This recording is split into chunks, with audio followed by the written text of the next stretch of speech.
അവകാശം നിർവഹിക്കുക എന്നുള്ളത് ഓരോ ഇന്ത്യക്കാരുടെയും കടമയാണ്. അത് നമ്മൾ ചെയ്യണം. അത് ചെയ്യാതെ നമ്മൾ മാറി നിന്ന് അഭിപ്രായം പറയുന്നതിൽ കാര്യമില്ല. നമ്മുടെ ഭാഗം കൃത്യമായി ചെയ്തതിന് ശേഷം മാത്രമേ നമ്മുടെ അതൃപ്തി രേഖപ്പെടുത്താനോ അല്ലെങ്കിൽ നമുക്കൊരു പ്രശംസ പറയാനോ ഒക്കെ പാടുള്ളൂ. അപ്പം തീർച്ചയായിട്ടും എല്ലാവരും വോട്ട് ചെയ്യാൻ വരണം. ഇപ്പം നമ്മൾ വോട്ട് ചെയ്യാൻ വരുമ്പോൾ ഇത്രയും വലിയൊരു അറ്റൻഷൻ കിട്ടുന്നത് തന്നെ ബാക്കിയുള്ളവർക്ക് അതൊരു ഇൻസ്പിറേഷൻ ആവാൻ വേണ്ടിയിട്ടാണ്.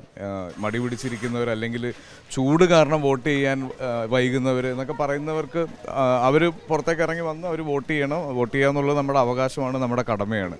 അപ്പോൾ അങ്ങനെ ഒരു കാര്യം ഇതിൽ കൂടെ കമ്മ്യൂണിക്കേറ്റ് ചെയ്യാൻ പറ്റുന്നതിൽ വളരെ സന്തോഷം.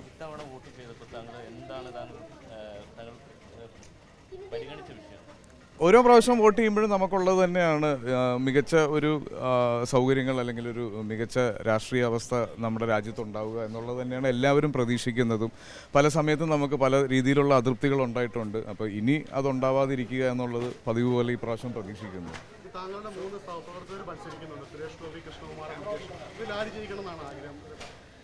അങ്ങനെ ചോദിച്ചാൽ അവരുടെ രാഷ്ട്രീയവും എൻ്റെ രാഷ്ട്രീയവുമായിട്ടുള്ള വ്യത്യാസം ഞാനിവിടെ പറയാൻ ആഗ്രഹിക്കുന്നില്ല. എങ്കിലും ജനത്തിന് നല്ലത് വരുന്നത് അല്ലെങ്കിൽ ജനാധിപത്യത്തിന് നല്ലത് വരുന്ന രീതിയിലുള്ളൊരു വിജയമാണ് ഞാൻ പ്രതീക്ഷിക്കുന്നത്. ഇപ്പോൾ പലർക്കും വേണ്ടിയിട്ടും കഴിഞ്ഞ പ്രാവശ്യം വളരെ സജീവമായിട്ട് ഇലക്ഷൻ പ്രചരണത്തിന് ഇറങ്ങിയിട്ടുണ്ടായിരുന്നു. പക്ഷേ ഈ പ്രാവശ്യം അതിനുള്ളൊരു സമയവും സൗകര്യവും കിട്ടിയില്ല. അപ്പോൾ എന്തായാലും എല്ലാവർക്കും വിജയാശംസകൾ നേർന്നിട്ടുണ്ട്. ജനങ്ങളല്ലേ തീരുമാനിക്കേണ്ട, ഞാൻ എൻ്റെ അടുത്തൊരു അഭിപ്രായം പറയേണ്ട ആളല്ല.